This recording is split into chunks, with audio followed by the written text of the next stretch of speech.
Salut à tous, bienvenue dans cette nouvelle vidéo dans laquelle on va voir comment gérer ces macronutriments dans le but de perdre du poids.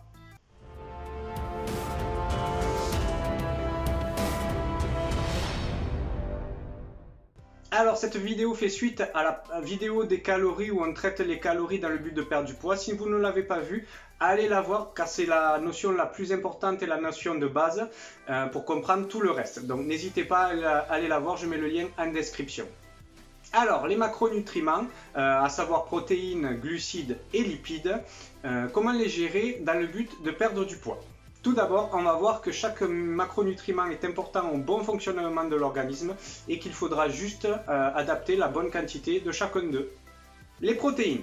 Donc les protéines sont essentielles à l'organisme comme les deux autres macronutriments car elles participent à tout un tas de fonctionnements de l'organisme comme le transport des nutriments, le fonctionnement du cerveau, le bon fonctionnement du cerveau, etc., etc. Et en ce qui nous concerne, elles participent au maintien de la masse musculaire, ce qui est important quand on désire perdre du poids. Pour toutes ces raisons, il est conseillé d'en consommer un minimum de 1,2 g par kilo de poids de corps et même un peu plus quand on pratique une activité physique. Donc 1,2 g par kilo de poids, ça représente pour quelqu'un qui pèse 70 kg, 84 g de protéines. Et 84 g de protéines, ça équivaut à un peu plus de 330 kcal. Comment choisir ces protéines? Alors, il existe tout un tas de protéines qui sont composées d'acides aminés différents, donc il faudra varier les sources de protéines. Il faudra choisir des protéines animales, comme les viandes blanches, viandes rouges, les œufs, le poisson, etc. Mais aussi les protéines végétales, qui sont différentes des protéines en acides aminés qui sont différentes des protéines animales, comme le soja, les noix, les pois chiches, les lentilles, les haricots secs, etc. etc. pour avoir tout un panel d'acides aminés nécessaires au bon fonctionnement de l'organisme. Ensuite, il y a les lipides, les graisses. Bien qu'ils aient une connotation négative, les graisses sont essentielles au bon fonctionnement de l'organisme car ils participent au système nerveux, au système hormonal, etc. etc. Cependant, il faudra choisir les bonnes graisses.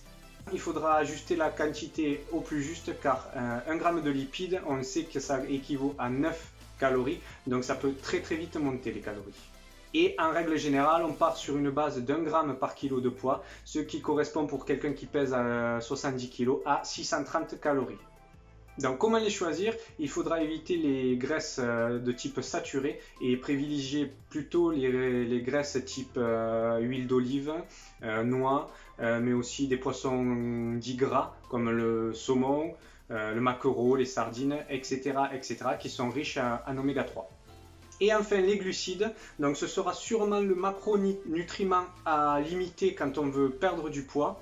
Pour la simple et bonne raison que si on manque de glucides, le corps va aller chercher l'énergie ailleurs, va aller chercher l'énergie ailleurs, donc c'est moins problématique si on manque de glucides. On a vu qu'on devait consommer pour quelqu'un qui pèse 70 kg 400 calories de protéines, 600 calories environ de lipides, ce qui fait environ 1000 calories. Et si on part sur une base de 1400 calories, si on veut perdre du poids, c'est que des chiffres théoriques, il va nous rester 400 calories qu'on complétera avec les glucides. Et comme on sait qu'un gramme de glucides c'est 4 calories, donc il nous faudra donc manger 100 g de glucides pour arriver à nos 1400 calories. Donc comment on choisira nos glucides? On privilégiera des glucides à faible index glycémique comme les pâtes complètes, le riz complet, les semoules complètes, les légumineuses, etc., etc. Et on limitera au maximum les sucres rapides comme les bonbons, les sucreries, les plats préparés ou tout faits, industrialisés où ils rajoutent beaucoup de sucre. Tout cela dans le but d'éviter un pic d'insuline trop élevé qui favorisera le stockage des graisses. Voilà, vous en savez plus sur les macronutriments. Si ça vous semble trop compliqué à calculer, je vous fournis gratuitement dans la description le calculateur de calories que j'ai créé pour vous faciliter le travail. En contrepartie, likez, partagez pour qu'on puisse développer la chaîne au maximum. Donc dans la prochaine vidéo, je vous filmerai tous mes repas de la journée pour vous donner une petite idée d'un plat alimentaire que je suis moi, dans le but de perdre du poids et de s'affûter. A très vite les amis!